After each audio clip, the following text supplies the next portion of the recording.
Okay. Yes. Now, going back to the birth of Jesus. Yes.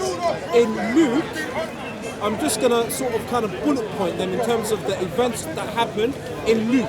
Yes. And you can see it in Luke. For example, number one, Joseph and Mary traveled from Nazareth to Bethlehem to register for a worldwide census, the Roman census.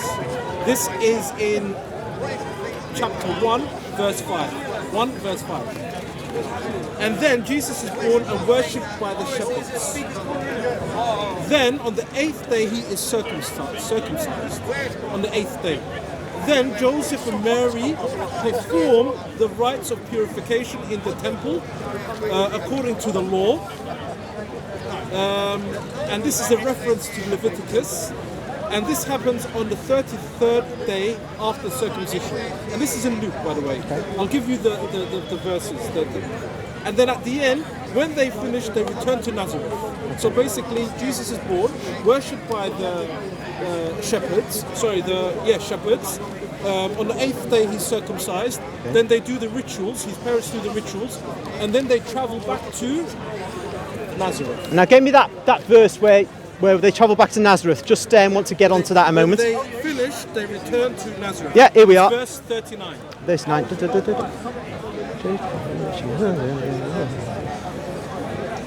Yeah. Yeah, return to Galilee. Yeah. Nazareth or Galilee? To their own city. Wait, Nazareth in Galilee. Okay. Yeah, it's okay. It's fine. Okay. Now, this is the narrative in Luke. Yeah. So I'm going to repeat. First of all, Joseph and Mary, Jesus is not born at that moment. Yeah. Joseph and Mary, they travel from Nazareth to Bethlehem. Yeah. There's a purpose of why they're traveling to Bethlehem. They do things and then they go back to Nazareth. Yeah, but they don't go to Egypt, right? No. Forget Egypt. Oh, okay, cool. I'm going to come to Egypt. Okay. But the purpose of why Joseph and Mary travel to Bethlehem is for that worldwide census. Okay. And the verse is 1 to 5. Yes. And it clearly states it's because of the census. Okay. Then Jesus is born. Once he's born, the shepherds worship him, and on the 8th day he's circumcised, and then Joseph and Mary perform the rituals, and then they go back to Nazareth. This is the narrative, okay, in Luke. Now, it's totally different in Matthew. When we read Matthew's, the verses in Matthew. Yeah. Now, the first thing that happens in the book of Matthew, Jesus was born in Bethlehem. So he's born in Bethlehem. Yep. Okay? Now, once he's born, the wise men come to worship him. Same. Okay. Because the shepherds, I don't know if the wise men are the shepherds or the shepherds are the wise men. Well, they're given different titles. One's called shepherds, one called wise men, so we must assume they're different. They're different. But in Matthew it says wise men, in Luke it says shepherds, so there's a difference there. But I'm not, that's the issue I have. Well, what we normally say is there are shepherds and there are wise men. Okay. There are two different groups. Okay, but that's not my main, you just educated me in that area. Now, this is where I feel that there is a difference of opinion when it comes to what happened with Matthew and Luke. Now, Matthew says Herod learns of the birth of the King of the Jews, which I'm assuming is Jesus. Then he sends troops to kill the child. And then Joseph and the family flee to Egypt. They flee to Egypt. In Luke, they don't flee to Egypt. They do the rituals. And then once they've done the rituals, they just go back safely to Nazareth. But going back to Matthew, they flee to Egypt and they stay until Herod dies. And we know when Herod dies. So we can calculate based on the number of years the event was when he was massacring the Jews, the Jewish children, and when he dies. And at the end, they then resettle in Nazareth. So there is a difference of opinion when it comes to the birth and the events of Jesus. How would you reconcile those two chapters, all right, those two books? Okay, so we've dealt with the kings and shepherds issue in that they're two different groups of individuals. Also the timing of events. So I wouldn't say we'd say the kings came instantaneously after the birth of Jesus, because in these gospel narratives, you always have, you often get the gospel writer saying, then this happened, then this happened, then this happened. Well, actually, if you actually put things happening immediately after the other thing, the whole of Jesus' ministry, say in Mark's gospel, would happen in a few days. Slightly exaggerating, but the point I'm getting at is the use of the term then, or like next, doesn't mean something followed upon another without a big gap in time. That's all. It's just a way they wrote. The most important thing, and I'm glad you raised this as well, as the shepherd issue before, is that when a gospel writer writes, they choose to put into their writing what they want to put in to make their particular set of points. They will freely leave out entire incidents which for us are of extreme importance because it's not germane to their purpose in what they're writing. Now, an example of that is the flight into Egypt of Mary and Joseph with the child Jesus. Another example, could give other. Another example is in the resurrection accounts, which actually is a parallel of what you're to, where you get these different accounts. Different evangelists are giving us different bits of information from the resurrection events, and that's why you get differences. Now, to be specific about St. Luke and the way he operates, we have something that helps us a great deal, because Luke is not going to contradict himself. Because you find you to look between calm, relax. Now then, Luke wasn't an apostle. And we look at Matthew and Luke. Where did Luke get his we see story from? It's a good question, but we must all in good order. All in good order, though, eh? Hold you on it. Now then, in between Matthew and Luke, there's two individuals there, so you might say, well, contradictions, but the same individual isn't going to contradict himself, just unless he's crazy. But Luke seems to do that.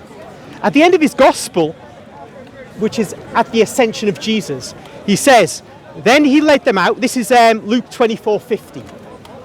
Then he led them out as far as Bethany, and lifting up his hands, he blessed them.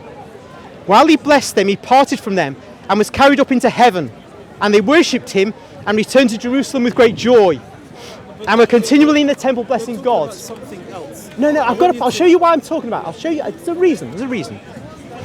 Okay, so. He might be a Catholic, but he does have a and then, when you get to Acts, you don't find that happens just like that after the resurrection, so instantaneously. We have a whole set of conversations between Jesus and the apostles. So he says, so when they come together, they asked him, Lord, will you at this time restore the kingdom of Israel? And there's a conversation about this. And it goes on. After that, he's taken up to heaven. It talks about angels being there, saying, men of Galilee, why are you looking? That's in the Acts of the Apostles. But he doesn't. Yeah, but he doesn't say this in the gospel. He foreshortens things in the gospel. Because in the gospel, he wants to get across key themes. Okay. The ministry, the death, resurrection of Jesus. And the ascension he's just tacking on at the end as a small part. But you get a bit more in the Acts of the Apostles. So you could say he's contradicting himself, but he isn't, obviously. He's actually he's foreshortening incidents for his literary purpose. But that can't be the case. Why? Because when we read the first chapter of Luke, he clearly tells us that he is not the one that witnessed the resurrection and all of these things, and he heard it from reliable sources. He's saying that he heard it from reliable sources. Yeah. From Mary. Sorry? From Mary. No, he didn't say Mary. Read Luke 1. No, Luke 1, he says... One. No, it's not Mary. He says he's heard one. it from... No, read Luke 1. Your record's stuck. Read 1, Luke. He says that he's heard it from different sources. Yes. So, as far as we are aware now, and this is what your scholars tell us, yes. Matthew copied from Mark and Luke copied from Matthew. This is the sort of order it came about. Who did John copy it from? Sorry? John. John came after in 92. The year 92. This is what they say it's the year 92. Wasn't John the beloved? I wouldn't say so. Wasn't John with Jesus? Codex Sinaiticus, the one in the library, British libraries, it doesn't mention the names Matthew, Luke, Mark, and John. There's no names attributed to the book itself. Because when we read Matthew 9:9, it clearly tells us, and I'm paraphrasing, as Jesus was walking, he saw a man called Matthew, and he told him, the tax collector, and he said to him, "Come with me, follow me, come with me." So, the writer of Matthew is speaking in the third person. Yeah, because he wants his readers to know who this individual was. He, Matthew, has written it, and it'll be copied and spread around the Mediterranean world, so he knows. They'll know him as the person who was called in that way. But you've let Stephen distract you from your point. Hold on. He successfully distracted you from your point. He's got to get this right. He's got to get this right. And both of you have got to get this right. Wasn't that book written and they was moved by the Holy Ghost? Yes, but we don't want to open. We don't want to open up a new area of debate. Who wrote that book? The Holy Ghost, God Himself. So that's why you've got problems, he's got problems, everyone else has got problems, and they don't understand it. You're distracting him from his subject. He's giving him more. Look, even the little children, they want to know. Right? No, don't confuse them. Look at that. God bless you, kids. Beautiful. Is it good?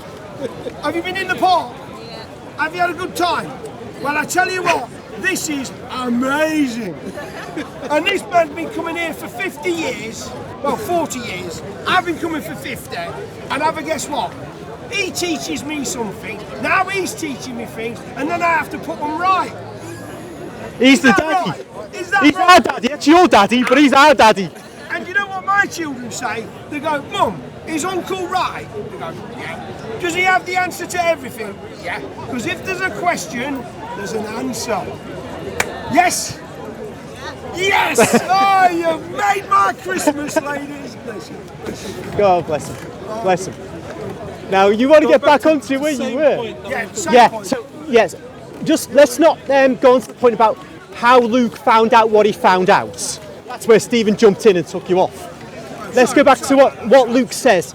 When he writes at the end of Luke's Gospel, he's giving a telescoped account of the ascension, which is given more fully in the Acts of the Apostles. One, by just looking at that and not knowing that it's the same writer, could say, hey, this guy actually contradicts himself. But what they do in the sacred writers, choose what they want to tell us. So you don't get a complete picture from Matthew, don't get a complete picture from Luke. If a person wants to criticise that, they're entitled to. So the four Gospels give us a more complete picture, but in the end of John's Gospel, he tells us we don't even get a complete picture from him, because he says if all the books in the world were, contained the writings of Jesus, it wouldn't be enough. So we don't get the complete picture.